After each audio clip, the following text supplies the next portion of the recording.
Hello everyone, my name is Anush. I am from Jamshedpur और मेरा disability लो vision है। और मुझे कभी ज़रूरत पड़ता है दूर से देखने की, जैसे अभी ये मीटर बोर्ड है तो मुझे ये दिख नहीं रहा है कि इसमें कितने यूनिट है। तो इस टाइम मैं ऐसा सोल्यूशंस यूज़ करती हूँ, जैसे कि मैं मोबाइल का कैमरा ऑन करूँगी और इसे जूम करूँगी।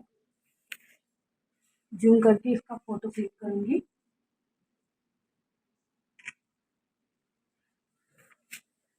फ़ोटो क्लिक किया। अब इसे जूम करके देख लूँगी कि कितना यूनिक है। मैं ऐसे बहुत सारे ऐसे सॉल्यूशन यूज़ करती हूँ जहाँ मुझे ज़रूरत पड़ती है।